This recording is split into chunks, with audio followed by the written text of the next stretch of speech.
Everyone, and welcome to our live match reaction show on Football Talk Podcast. My name's Ozzie, and I'm your host for this evening.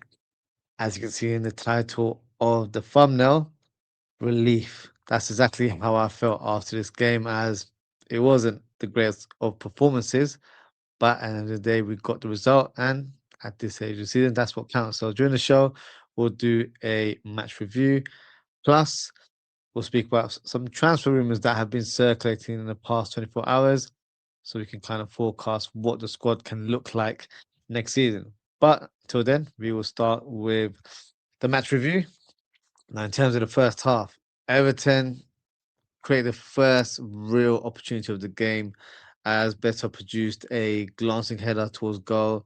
Decent save from Mamardashvili, who parries the ball away.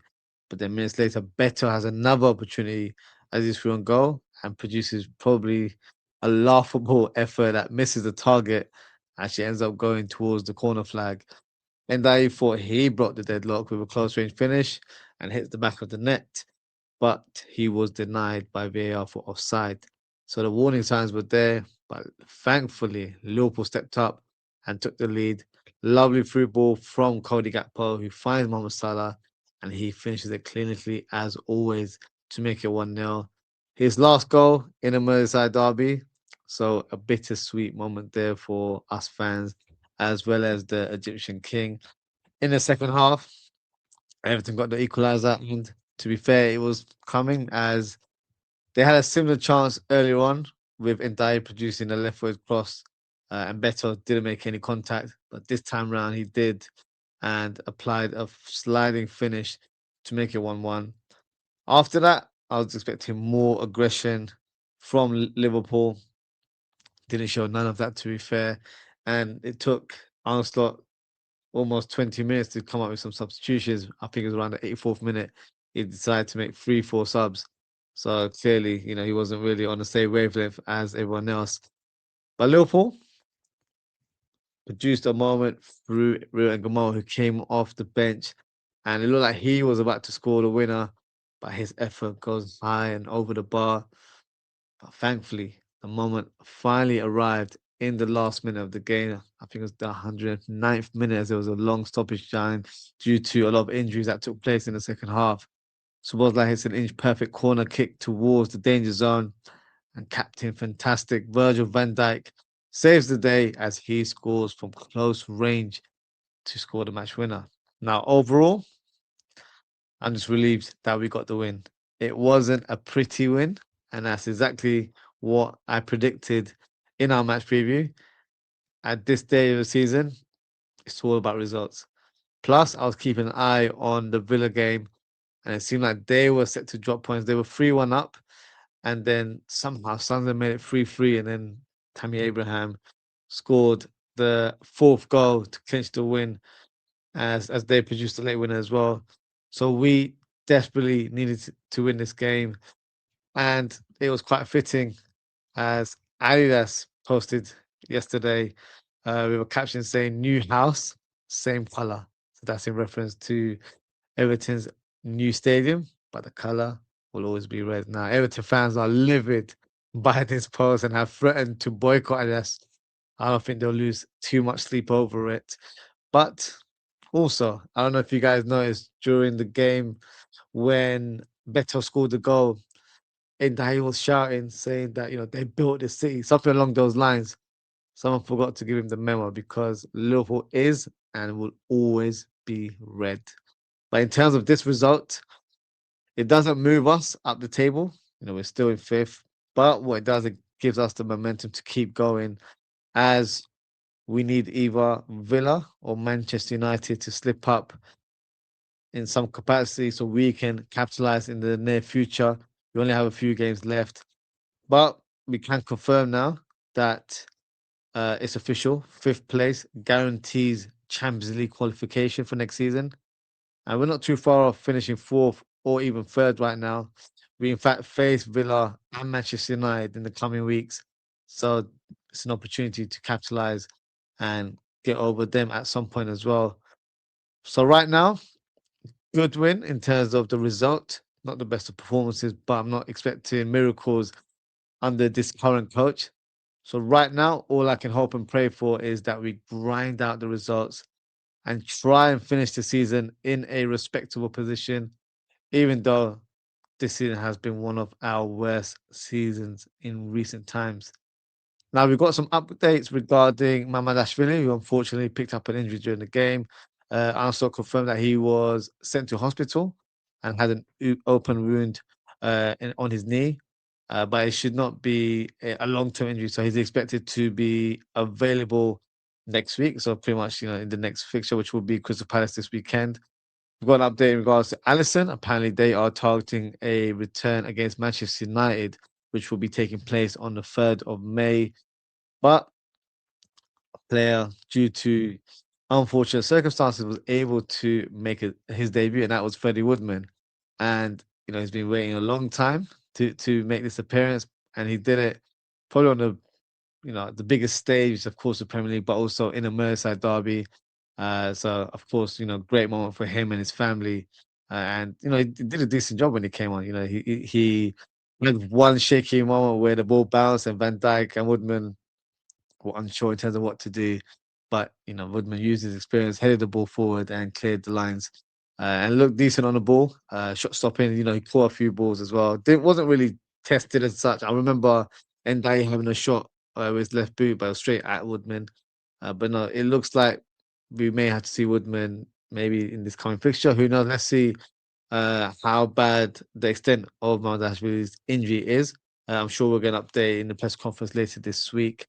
But yes, that's my review of the game. So feel free to drop a comment. Let me know your thoughts, what you thought of the game as well.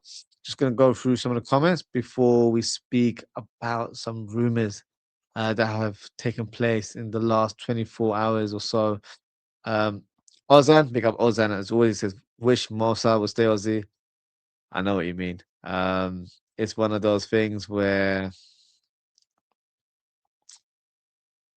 he's been such a great player for us over the years, and in these moments, you don't want these players to leave, but unfortunately, all good things come to an end, as they say. So yeah, it's a sad one, but honestly speaking, I do think it's probably the right time for Mohamed Salah to move on and maybe have a challenge elsewhere, and for Liverpool to try and shake things up and maybe sign someone else that can give us that raw speed on the wing. But unfortunately, Salah doesn't quite offer that us anymore, and we need more directness in our wing play. So, look, as much as I love Mohamed Salah, he's one of my favorite players of all time. I do think it's the right time for the player and for the club to part ways. Wayne says, "Big up Ozzie in chat. We're doing a 9-hour stream to celebrate the win versus Everton." No, of course, it's a great win to get over your rivals in terms of demographics. I guess in terms of where we're based, but um, nah, I don't think it's worthy of a 9-hour stream. To be fair, Wayne says Ozzie's late. Must be on the phone to slot sorting out their next trip to Ibiza. Oh, it's already been done. We've already booked the flights for that. Probably be just before the United game. We're not too stressed about that fixture. So yeah, that's already done and dusted. So yeah, I'm already looking forward to that trip. When she says, Ozzie, you doing a WrestleMania review? No, it wasn't on the plans, to be fair. But if you want one, feel free to drop a comment, and then yeah, I'll do one briefly. Why not? Um, AR says, hi, Ozzie in chat. Assalamu alaikum. Welcome to AR. Says, how you like and subscribe. Big up to AR as always. Amir, big up Amir says, I think if we beat Palace, Champions League football is secured. Let's have a look at the league table. I wouldn't quite say it's secure just because our team has shown that they are capable of losing games on the bounce. So it's not as plain sailing as us just winning the next fixture. But let's share the screen and let me see where we stand in terms of our points, because maybe that is something that we can kind of look towards. I think if it's 3 more points, maybe that secures us. I don't think it does, just because of how inconsistent Liverpool have been this season. So right now, as you can see, we have 55 points. Chelsea, who of course lost to Manchester United, have dropped points, which yeah, ideally a draw would have been the best results for us. But hey, that's how it goes. Sometimes I look at their last 5 games, 4 defeats on the bounce. Yeah, it doesn't look like Liam Rossini will be there for too long. Now we've got 55. If we get 3 more points, puts us 58. Yeah, I guess it presents a 10-point gap. So yeah, I guess mathematically it does, but mathematically also this keeps capable of losing. And my concern is that we're facing Villa, we're facing Manchester United. I believe we're facing Chelsea as well, and we're facing Brentford. So all the teams that are around us, from third, fourth, sixth, and seventh, we are facing them as the season concludes. So any slip up there could be catastrophic in terms of where we finish.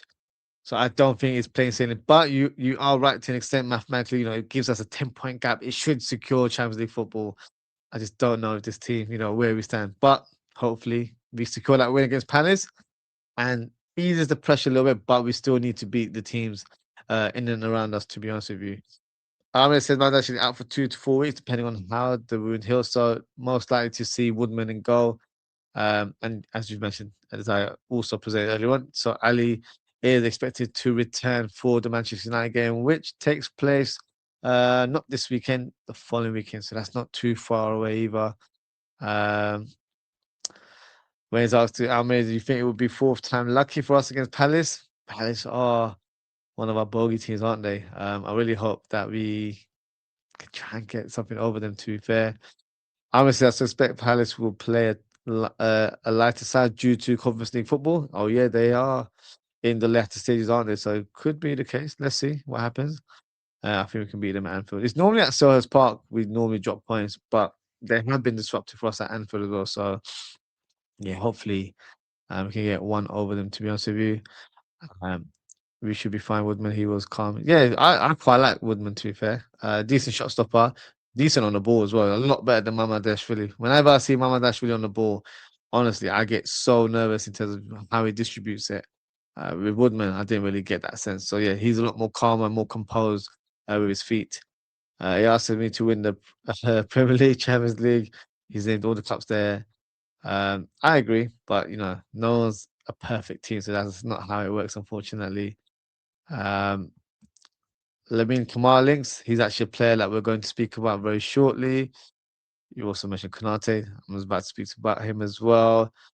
Talks from Mr. Bosla. Yeah, that's been roaming around for about a week or two now. So yeah, let's see what happens.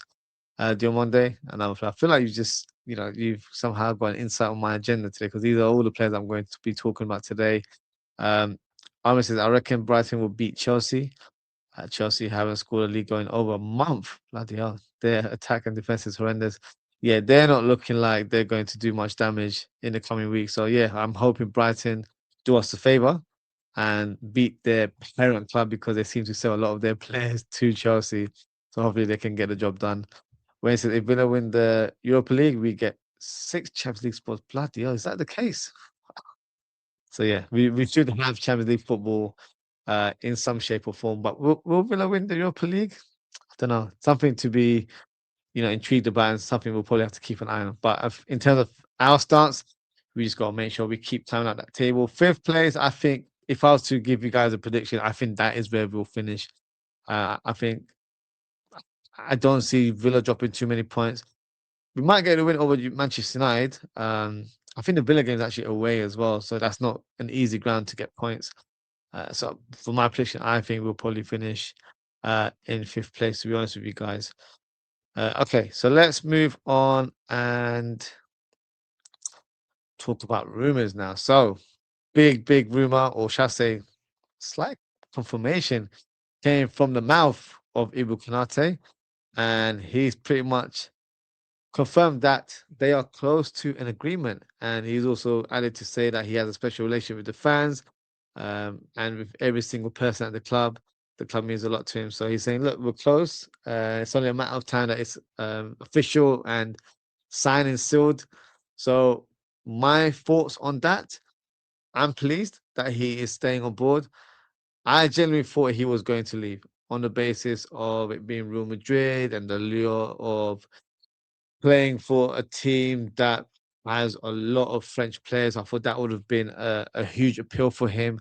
Um, but look, and I'm not trying to be cheeky here, he's not had the best of seasons.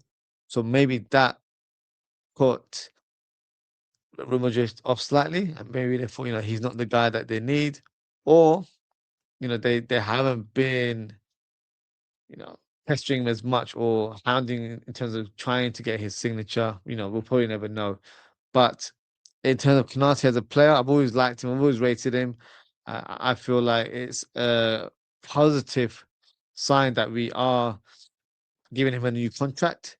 Because if we were to sell him, I feel like there's too much work to be done to replace a player of his quality, and it of course requires huge finances, which I'm sure FSG will try and minimize as much as possible this current season, or should I say, this coming summer.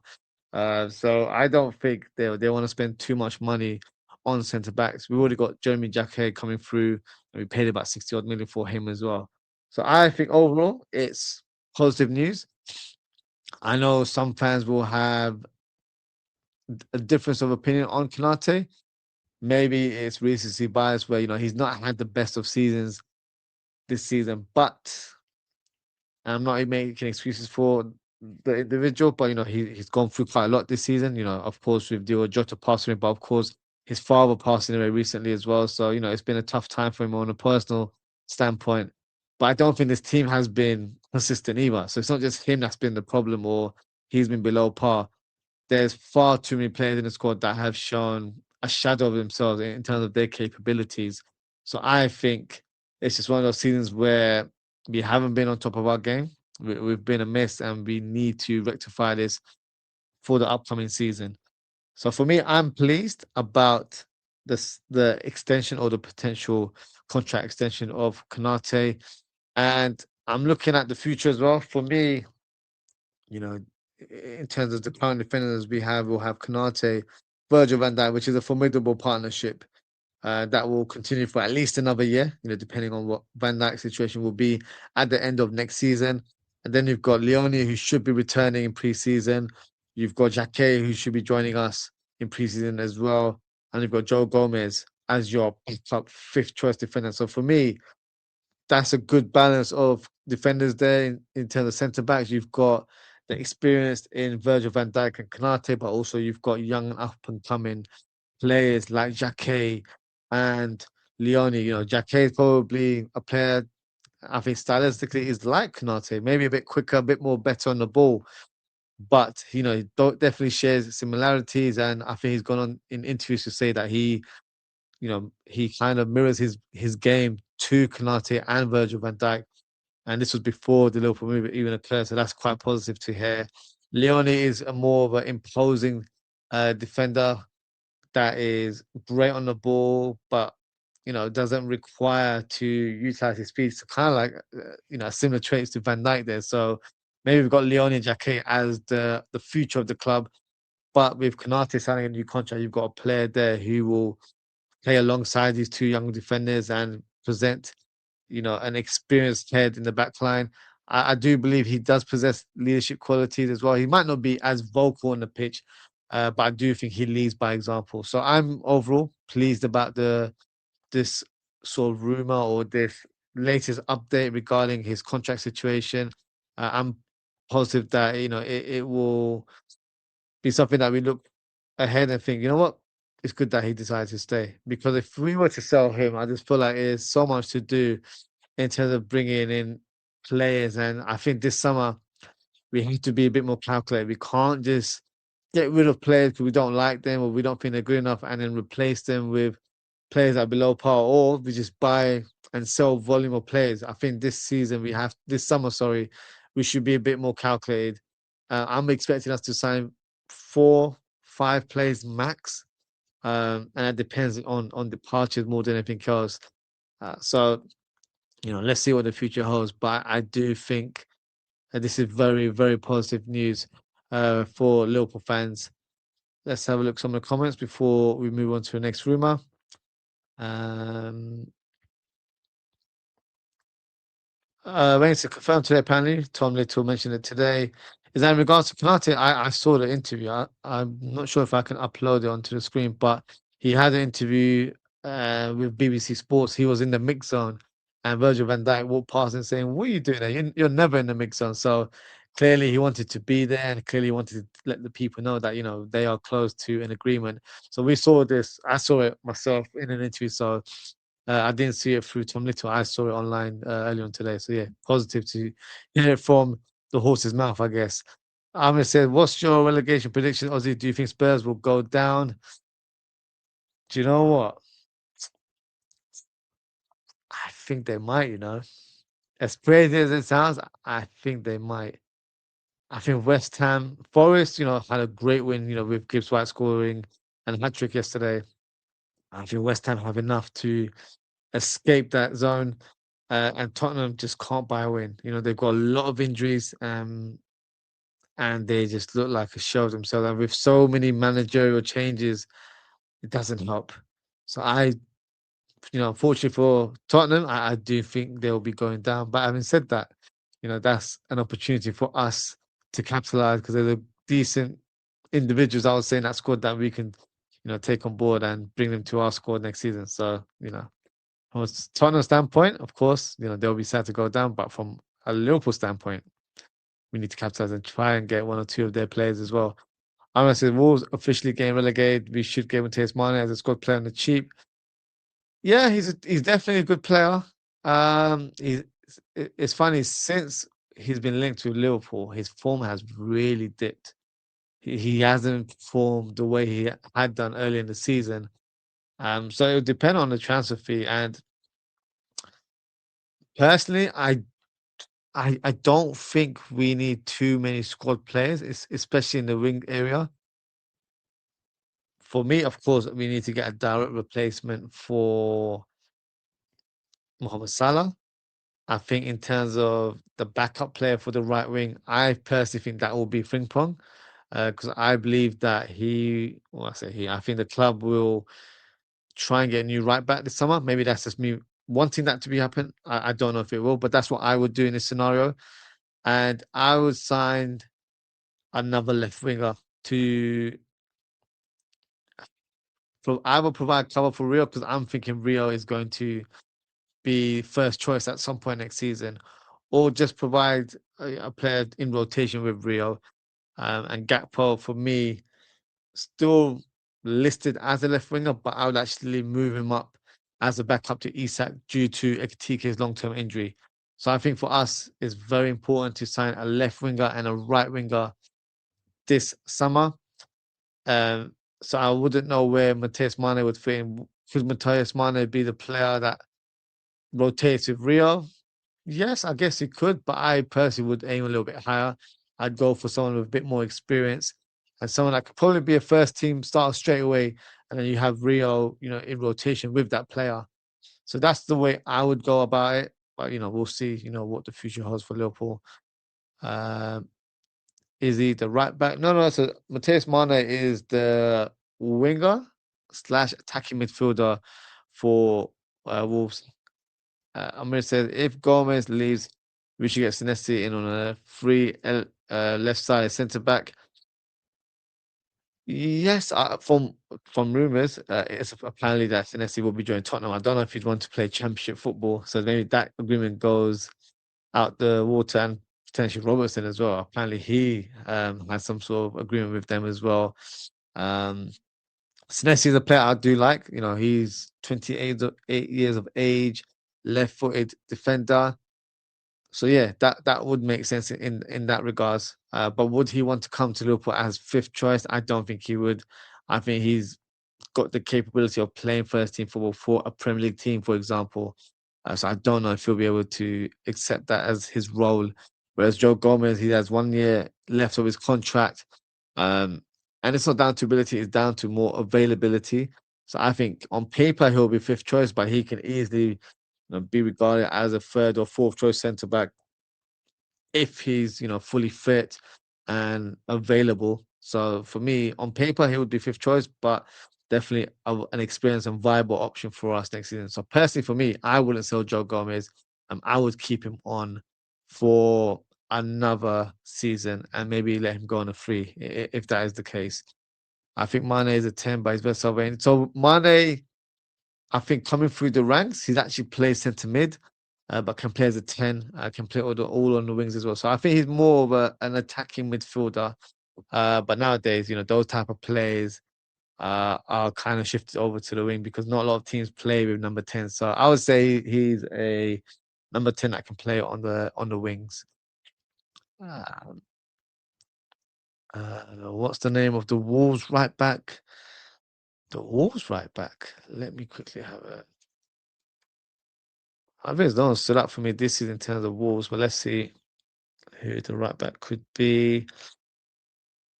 Um, oh, Chachawa. That's the player that signed. Yeah, he's decent, but I don't think he's the one that we should be looking towards. I think right back is definitely a room that an area. Sorry, I think that we should address. Uh, but I think there's other options in the league that we could probably look towards before we look at Wolves. To be honest with you, um, Wayne says not Ibu. Antonio said it's confirmed we get 6 Champions League spots if we win the league. That's big. Let me have a look at their draw to see, who they'll be playing soon. Aston Villa, because I'll be honest with you, I haven't really been keeping track of um, what's been happening in the Europa League. But let's have a look. So, who are they facing?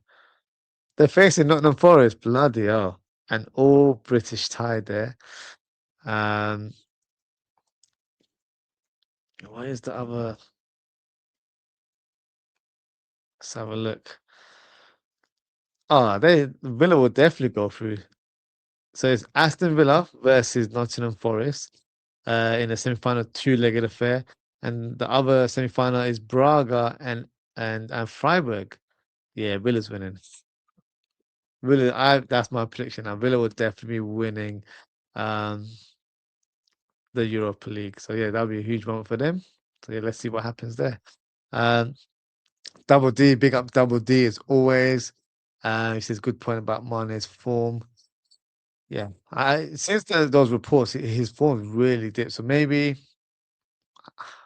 maybe the pressure got to him, or maybe he thought, oh, he's going to get that move eventually. That's not how it works out. But then again, he's playing for a team that have been below par, so there's only so much he can do in that moment. Um, if Spurs go down, I could see us making a move for Archie Gray. Ojo says I've literally got him as part of my agenda, so we'll talk about him very shortly. Wayne says I don't rate him. I hate you, to be fair. Jabril K, pick up yourself. He says, Ozzie, I feel Liverpool will sign 2 of these 3. So here's the 3 that he's got. Liverpool will sign 2 of these 3. So he's gone for Diomande and one of Barcola or Gordon. Diomande, I think, is the one that will come in to replace Salah. I'll elaborate a little bit more because we will talk about him in my transfer talk section. In terms of Barcola or Gordon, I agree. I think it's one of the two. My personal choice would be Barcola because I think he's the better player and I think he would fit us quite well. But I also think Gordon fits us even a little bit better in terms of him being Premier League proven, with him being a boyhood red. So those things slightly you know different in terms of metrics, but this has shown me that maybe we need to be a bit more smart about recruitment. Maybe we should go for Premier League proven players. If we go for Barcola, there's no guarantee he'll hit the ground running straight away. Whereas Gordon, I think he will. So yeah, it's no crazy shot. I kind of do agree with you with that one. To be fair, so let's move on and talk about the next rumor. So we're sticking with Liverpool. It's Curtis Jones. So right now, the current rumor is that Aston Villa are preparing a concrete move for the Liverpool midfielder. He's believed to be open to leaving Anfield amid uncertainty regarding his long-term role. Unai Emery's side are actively looking to strengthen their midfield and see the Englishman as a key target for next summer, or should I say next season. So my thoughts on that, I don't quite believe that he's open to leaving Liverpool unless he's been told directly from Arne Slot or the hierarchy that he's surplus to requirements. If that is the case, that is, for me, a ridiculous move from the club to pretty much kick out one of their own. So I know Curtis Jones is a player that definitely splits the fan base, but he's a player I really rate. Look at how he performed against Everton. play that right back, and it's an unfamiliar role for him. But for me, he did really well in terms of defensively, but also keeping possession of the ball, and creating play from the right hand side. And they were on him, like they were pressing on him with 2, 3 man, and he literally did really well to hold off many challenges as well. So it just goes to show what kind of play, what kind of character he has, where whatever position he plays, he's always going to give his all. And those are the players you need in your squad. We're not all going to sign, you know, world class players for every position. You need to have the right balance in the squad. You've got to have players that know that they won't start week in week out, but they know they will be heavily involved, or whenever they will be called upon, they will be up and ready for the Reds. That's what you want, and I think Jones fits that bill. Where he might not play week in week out, but he will be involved in some shape or form. So I'm a little bit disappointed that you know he has a bit of uncertainty regarding his future. Now, in terms of Aston Villa being a potential club, I think it would be a decent move. But then again, ask Harvey Elliott how that worked out for him. So it might not be as plain sailing for Jones. And I'll probably say Jones is a better player. But, you know, if it hasn't bode well for him, it might not bode well for Jones either. So for me, I would keep Curtis Jones for next season. That would be my stance. But since the rumors in January where he was linked to a move to Inter Milan, it looks like a move could be on the books. And that disappoints me a little bit, to be honest with you. I just got a couple of comments here before we move on to the next rumor. Wayne said, Ozzie, if Villa win the Europa League, would you class their manager as one of the GOATs? Because he would have won it 5 times with 3 different teams. Not one of the GOATs, but he's already a manager that I respect a lot, to be fair, and deserves a lot of praise. I think he kind of goes under the radar, maybe due to his spell at Arsenal where it didn't quite work out. But you can't deny, the success he's produced in the Europa League. That's his competition, by a country mile. I wouldn't quite say the GOAT or one of the GOATs, but definitely has to be regarded as a quality manager because I do believe he is that person. So, yeah, not the GOAT, but definitely needs to be spoken about a little bit more highly and with a bit more respect. If Jones goes, who will be the scouts in the team? We don't have many left, do we, in the squad right now? No, we won't have a single scout, will we? So we'll have to promote one of the young players, I guess. But yeah, it's not good. Of course, you do want to have someone that shares the DNA or the identity of the club, and that's not a reason why you keep players. But I feel like Curtis Jones is a quality player, and that's why I would like to see him play for the club for years to come. Let's see. The managerial position is still a bit up in the air. So we'll have to see what the conclusion is with that. Is he going to stay? Is he going to be moved on? And I think that will present a clearer idea in terms of where players like John stand and what the future holds in terms of upcoming window as well. Jamaica says, Ozzy, to be honest with you, Liverpool will sign just 3 players this window. I feel Diomande, Wharton, and either Barcola or Gordon.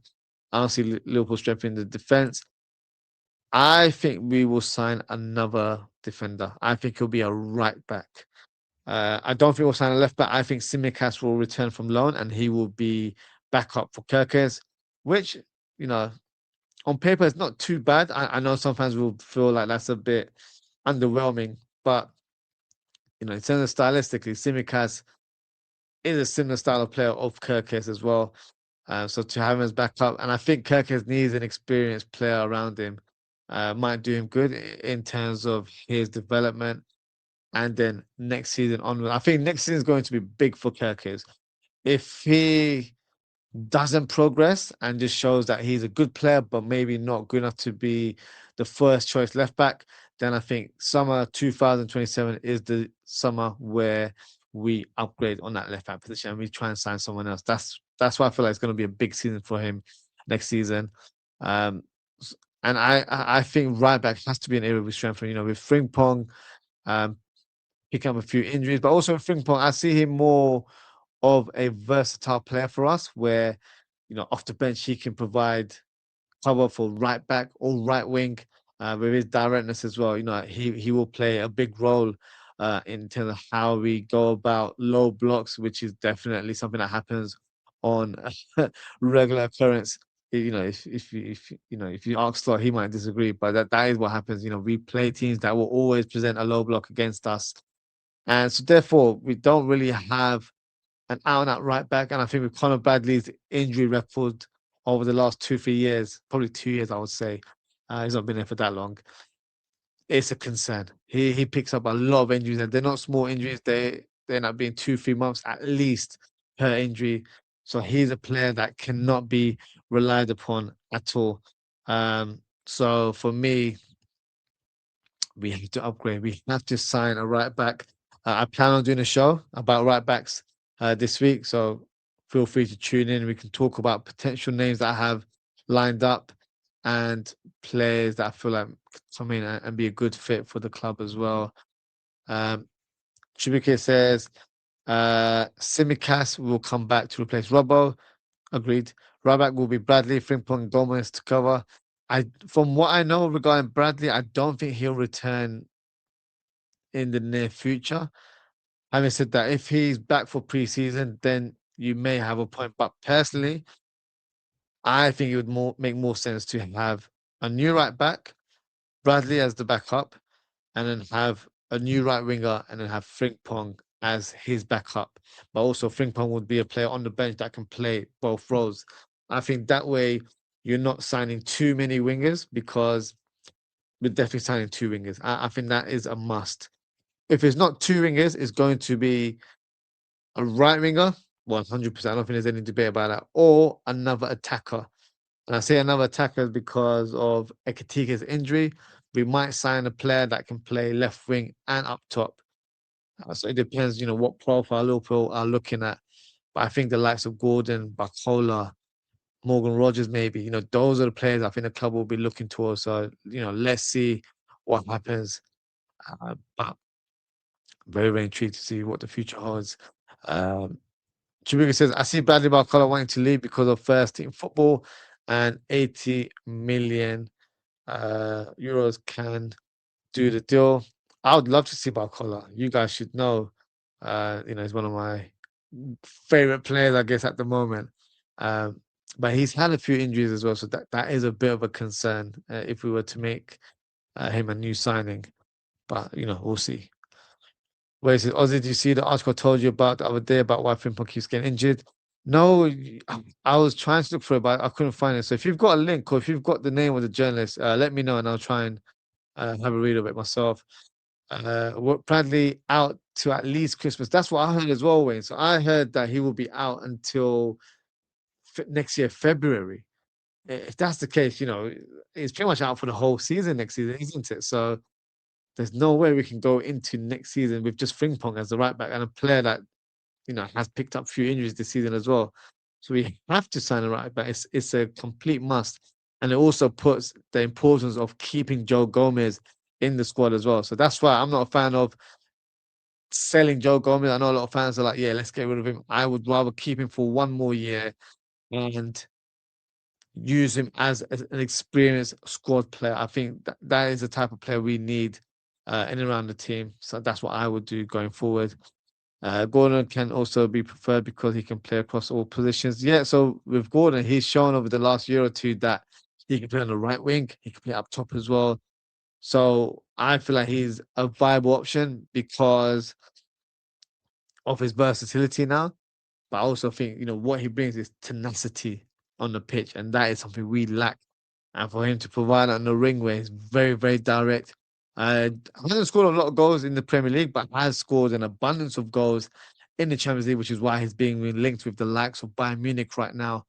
So that's a player that I would look towards, because obviously we have shown interest of signing him in the past.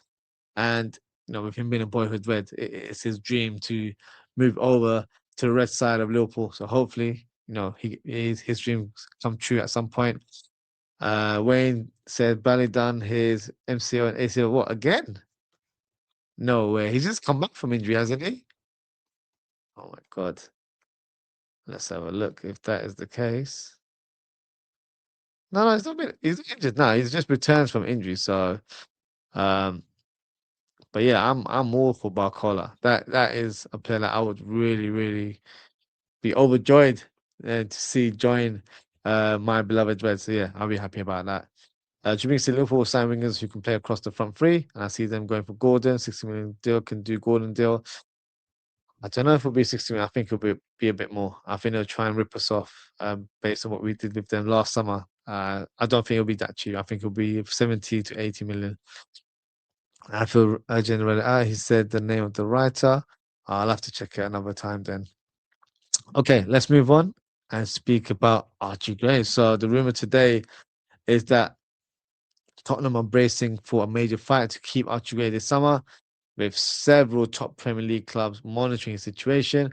The 20-year-old is one of Spurs' standout performers this season, um, and an exit seems more likely if relegation is confirmed. And you've got the likes of Bayern and Liverpool being linked to one of England's brightest young talents. So, my thoughts on Archie Gray: decent player. This season, it's very difficult to judge him because he's not really played in his primary position, which is centre midfield. He's played centre back quite a bit. I've seen him play at full back as well. At Leeds United, I saw a bit more where I felt, he definitely has a good technical skill set on him. If he was to be signed, I would see him more as a squad player, which, it's not too crazy right now. It also depends, what happens with the likes of Curtis Jones and McAllister. If they were to leave, then you do need players to come in and fit the holes, I guess, in terms of our squad depth. So a player, I think he's a good player. I think the key here will be the transfer fee. How much is he going to cost? If it's 50, 60 million, for me, no thank you. I'd rather move on and find someone else at a cheaper price. But he's definitely a player that is talented and definitely has a bright future ahead of him. So if Liverpool went for him, I wouldn't be too disappointed about that. I do think he's a good player. For me, it's about the transfer fee. How much would he cost? And also what the future lies for the current midfield. Does that mean Jones parts ways and Archie comes in? These things have to be taken into consideration. So yeah, I think we'll have to assess what the squad is going to look like at the end of this season. But I think he would be a decent addition to us.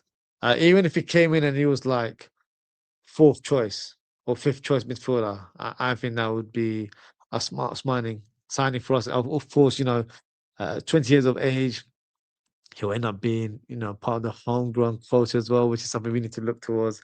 Has shown versatility this season. Not by choice, it's kind of been by force, unfortunately for him. So I think he would be a good signing, but for me, it would be the transfer fee. How much would he cost? And also, does that mean he's the only midfield signing? Because I would like us to sign, if McAllister and Jones were to leave, you need to replace both of them directly, wouldn't you? So let's see. Let's see what happens because I think there's still question marks regarding Endo's future at the club. Um, McAllister, Jones, in terms of the first team. So that's 3 out of 5 midfielders there. So we'll see what the future holds for these players.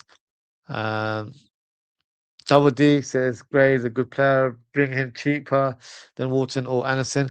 That's the thing. We have to be very smart. We can't just go for the likes of Wharton, Anderson, and literally blow our budget on these players. I would rather us sign an Archie Gray, for example, and have Gravenberg, Szoboszlai be our starters, but have Archie Gray, Jones, McAllister on the bench. That would make more sense for me. And you kind of need these type of players that are industrious. I'm not saying he's like for like this player, but like Jordan Henderson, when we had him, he wasn't a Steven Gerrard. He wasn't that type of player, but he presented leadership qualities, which Archie Gray does have at a young age. But he's industrious, he's hardworking, he's eager to tackle, he's aggressive on the pitch. We need that type of player, especially in the Premier League. So I wouldn't be against it, but he wouldn't be like my top choice or top 5 even, to be honest with you. But a player that I have seen that has a lot of potential, to be fair. Chimika says, I see them going for Diamonde, Wharton, and Barcola. Diomande will cost us 70 million. Waterton will cost at least 70, and Barcola will cost us 80. They will add Elliot as part of the Diomande deal. Yep, that's a possibility because they were very keen on him last summer.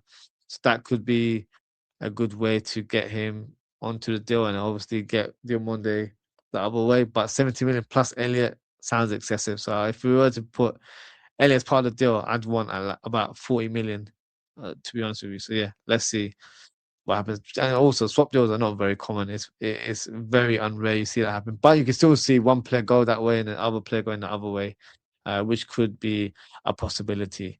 Now, speaking of Diomande, he's a player I'm about to mention right now. So the rumor right now is that Liverpool view him as the top target to replace Mohamed Salah, with the move approved by all the Liverpool decision makers, which is positive to hear. Apparently, concrete talks have begun or are currently ongoing with his reps, and the reps are currently Rock Nation Sports. And although no agreement has been reached, the players' reps are in continuous dialogue with the club, as in Liverpool. Leipzig are keen to improve his salary and ask him to extend his contract. So, that's been a rumor in the last week or two. And it's not going to be plain sailing for us either. It looks like PSG have entered the mix as they are in the race and have already held meeting with Diamonde's agents. So my thoughts on that, hearing PSG's name is a concern. I think with him being from Ivory Coast, of course, he's a person that speaks French, so maybe moving over to France will appeal to him and play for the French champions and potentially back-to-back Champions League champions.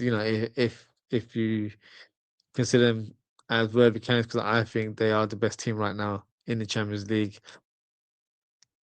It's a prospect that might appeal to him. So let's see. Although you look at they've got Kvaratskhelia, they've got Dembele, they've got Doué, they've got Barcola. If Barcola was to leave, then of course they need to bring someone in, and maybe Diomande is that person that comes in, and a player that is 19 years of age will not demand a starting spot right away. So maybe that is the profile that they're looking for. But if Diomande was to go there, what do Liverpool do in this situation?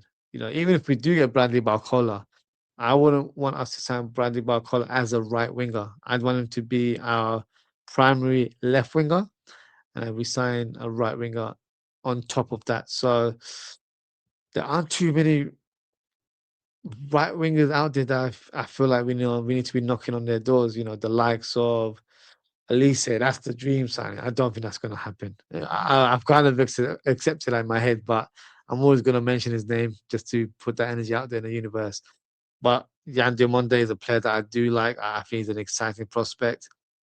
And then you look elsewhere, there's not many options out there on for the right wing. So if you look at the Premier League, you've got the likes of Minte, who's a good player, but um, not for me to come in to replace Salah, because I don't think he can score the volume of goals that Salah has done for us over the years. You've got Kudus, who's been hot and cold for Tottenham.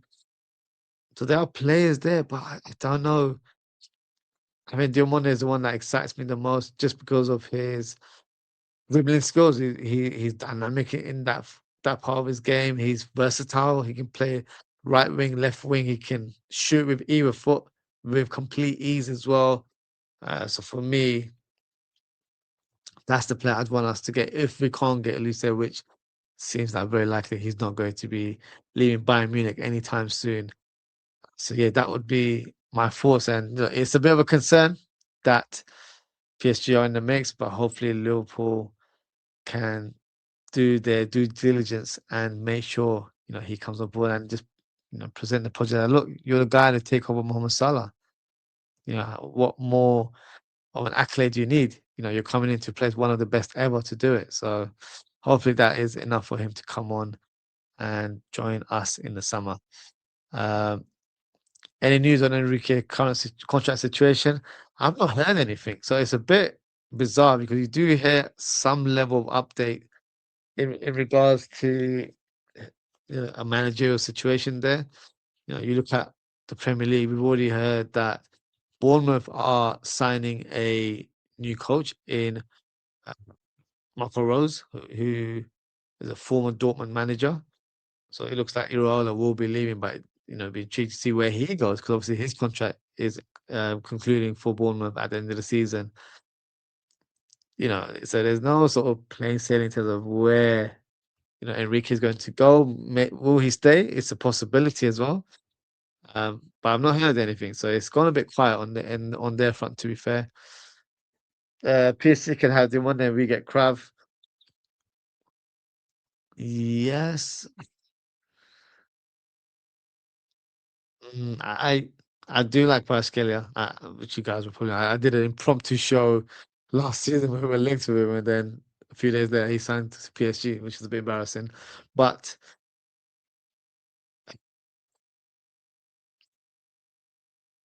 I don't know if I'd accept that, only because I don't think there's a wealth of quality right wingers out there. Diomande is established right winger. I think to the left wing there are a few options out there. So you got the likes of Barcola, Gordon, Rogers in the Premier League. You've got Nusa as a player I really like from Red Bull Leipzig. You've got Keenan Yildiz from Juventus. So there's a few options out there for the left wing, but right wing, there's not a lot of players out there for me. So if we can get this Diomande deal, I think we need to get it now because he's one of those players that is on the cusp of achieving, a high level, and for me has a very high ceiling as well, and could be world class for years to come. So that's the player that I want us to try and get. So hopefully Liverpool can make that happen. Chibuk said Diomande is a Liverpool fan, and he said it already in an interview. He's not a Liverpool fan from what I know. His dad is. So his dad's a huge Liverpool fan and wants his son to play for Liverpool. Um, Hopefully, um, he basically answers his dad's wish and dream of him joining Liverpool. So hopefully that happens for us in the near future. Liverpool will go for Diomande and Barcola. Barcola needs first in football. He does, but it will cost an arm and leg to prize him away. So let's see. And I'm all for it. I'm not against Barcola. Barcola is my guy. I've been saying Barcola since last summer to join Liverpool. So I'll be over the moon for that. Enrique to Liverpool, I wouldn't mind it, if I'm being honest with you. For me, it's between Enrique and Xabi Alonso. I think in terms of what we need, it's a funny one because Xabi Alonso fits the bill in terms of what we need as a club. But I do like what Enrique has presented at PSG for the last couple of years. And I feel like at this stage, maybe we do need an experienced manager. So if both were to be available, I think my heart is saying Xabi Alonso, but my head is probably thinking Enrique might be the right fit. But then all those years ago, before Jurgen Klopp was appointed as Liverpool manager, we were strongly linked with Carlo Ancelotti. So in that scenario, maybe fans would have gone for Ancelotti over Jurgen Klopp because of experience. But even in that scenario, I always would have gone for Jurgen Klopp just because I liked his persona, I liked the way he conducted himself as a coach. I loved his personality, and of course, we saw it in our time as Liverpool fans, and by far one of my favorite managers of all time. So um, let's see. Either of the two, I'll be happy. But if Enrique is available, I want for it. And he did actually go to a Liverpool game recently, and was pretty much scouting us. So he was in the top end. So maybe he got the feel of what it's like being a part of the fan base, and maybe that'll be enough to sway him away. If he's available, then yeah, I'll be all for it. To be fair, when he said I take Enrique over Alonso, for me, he's a proven winner in more than one league. I hear that. I hear that. I just don't know if he is available. That's just my concern. If it becomes public knowledge that he's not signing a new contract and he's looking for a new club, then Liverpool need to be knocking on his door 100%. That's when I'll put you know, my emotions to one side for Xabi Alonso because of him being a former player. I'll say do what's right for business and get the best coach out there who's won the Champions League for PSG. Might even do it 2 years in a row with this current team. So for me, yes, if he is available and it's public news, I'd be all over it. Yeah, Iraola will be Liverpool coach. Do you know what? You can't rule it out, um, just because of the Bournemouth connection. Remember, our sporting director and Richard Hughes was the one that brought Iraola over to England. So it could be a possibility. You actually can't rule it out. But let me know in the chat. Would you want to stick with Arne Slot or would you want Iraola to be the manager? If that's the only two options we had, for me, I'd take Iraola. I'd take anyone, to be honest with you, ahead of Arne Slot right now. But look, you can't rule it out. You can't rule it out. It's a slim possibility, but it definitely is a possibility based on what history will present. To be fair, if the club wanted Alonso, they would have got him. I think when we tried to get him after Jurgen Klopp announced his exit, he wasn't in a position to leave. I think his team in terms of Bayern Leverkusen were in such a great position, doing the unthinkable in terms of winning multiple trophies that season. He wasn't going to leave a very successful ship at that stage. So I kind of understood why he didn't want to make that move. And it was his first proper season for Bayer Leverkusen. He joined, I think, mid-season, the season before. So of course he probably wanted to have another crack at the Bundesliga. So you never know. The rumor at the time was that he was our number one choice, and that was the one that Michael Edwards was gearing for. That's what he wanted us to appoint. But let's see. There's a lot of question marks. I think once the season concludes, we'll have a bit more of a clearer picture. I mean, if they come on him now or not then. In terms of now, I think they're just doing what's the word? They're doing the classy thing, and that is to not get rid of a manager uh, at this stage of the season. Which I'll be honest with you, as much as I want Slot to go, it doesn't make sense to sack him right now. We've got a few weeks left. We've only got about how many games is now? 4 or 5 games left. You can't sack a manager for that many fixtures.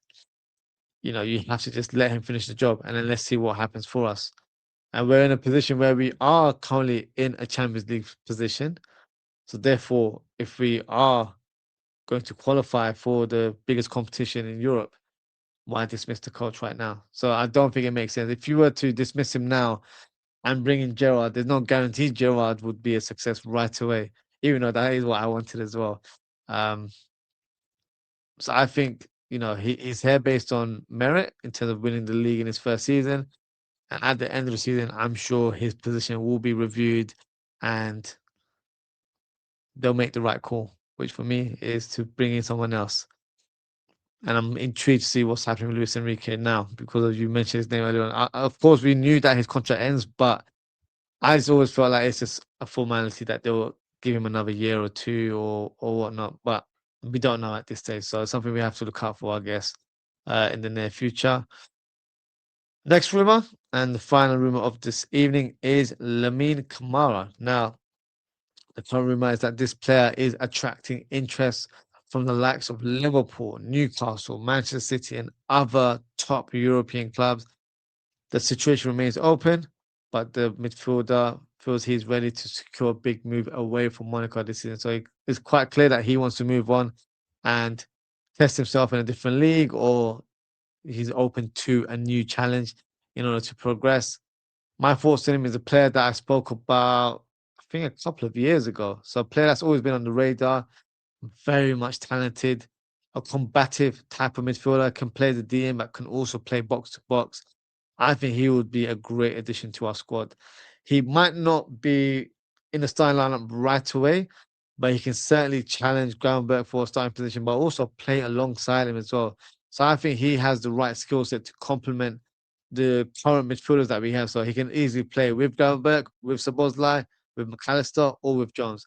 I think they'll provide a good balance amongst each other. So I think he would be a good addition to our squad. I don't think he'll cost too much. I think he'll cost in the region of 30 to 40 million pounds. So if that's the case, I would be all over it. I think he would be a smart signing for us and a player that could probably be a bit of a gem for us over the years. He's got those capabilities that, you see, especially in League R, players with great potential, but when they move over to top team, they just hit another level. He could be one of those guys. He was actually brought in, I believe, to replace Tchouaméni. So, he's been the one that's taken over his role and has done a solid job since then. So maybe he can come to us and he can be that new Tchouaméni as well, I guess. But a player that I've looked at quite a bit, decent player. And I think he has all of the qualities to be a success at Liverpool. So for me, this is one to watch and could be an interesting addition to our squad if the rumors are true. Okay, and that is the last rumor. Let me go through some of the comments and we will close the show.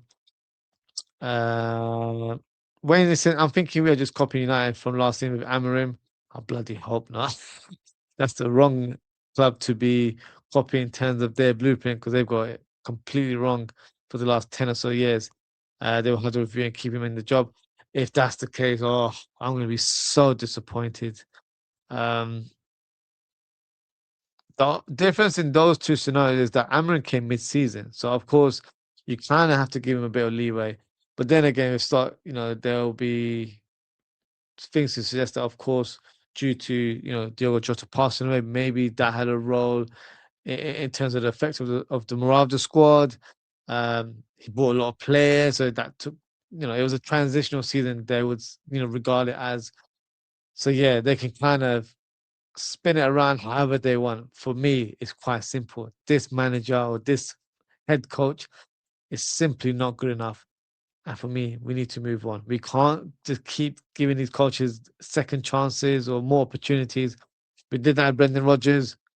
In hindsight, worked out well for us because we bided our time. We end up getting Jurgen Klopp at the perfect moment. Had we approached Jurgen Klopp in the summer, maybe that would have happened and maybe we would have gone for a different coach altogether. So who knows what the success would have looked at for Liverpool if that appointment never occurred. So everything will pan out itself. That's the way I'm going to look at it. I'm going to try and leave it to destiny in terms of who the next coach will be. But I hope it's not Slot. I really hope it isn't. It doesn't matter who we buy in the summer. What he's presented from a tactical standpoint, from a management standpoint, to the overall performance as a coach and how the team have been set up has been below par. And that's me speaking very politely here. We have been absolutely awful this season. Our fans will ridicule us and say, "Oh, you guys have been the worst champions." I'm not even going to have a debate about it. Yes, we are. We are the worst champions. We are because we've been absolutely terrible this season. And that's down to Slot. He's made a lot of mistakes this season. I just don't feel like he has it in the locker to rectify it going forward. So I'm hoping and praying the club does the right thing and move him on and bring in either Luis Enrique, Xabi Alonso, or maybe Iraola. One of those three. For me, the heart will say Alonso, but if Enrique is in fact available, Enrique all day long, just because he's an experienced manager and we know what kind of brand of football he will present within our squad. And that will be exactly what we want to see, isn't it? In terms of how the team plays going forward. But right now we're dreaming, I guess. But so let's see what happens in the future. But that is it for today, guys. Thank you so much for tuning in. Thank you to Ozan. Shout out to Wayne. Shout out to AR. Shout out to Ahmed. Shout out to Chibuke. Shout out to Double D. Appreciate your engagement as always, guys. If you haven't already, please don't forget to like, comment, share, and subscribe to the channel. In terms of upcoming shows, we'll try and do a show tomorrow. Let's do a show. So we'll do a show about left backs. So we all know that Andy Robertson will be leaving, but let's also present potential options. I know the most likely scenario is that Simicast will come back on his loan spell, but let's forecast the future. What if things don't work out? Who should come in and become a left back for Liverpool? Not this summer, but maybe in the future, yeah, at some point. So maybe we can do that. I also plan on talking about right backs at some point as well. So maybe we can do a show on that. And then we'll do a match preview on Thursday as we face Crystal Palace at Anfield. And then we'll have a watch along on Saturday, as well as a match reaction show as well. So, yeah, lots of shows coming up. So make sure you hit that notification bell. And that is it for today, guys. Thank you so much for tuning in. Take care, stay safe, and I hope to speak with you all very, very soon. Goodbye.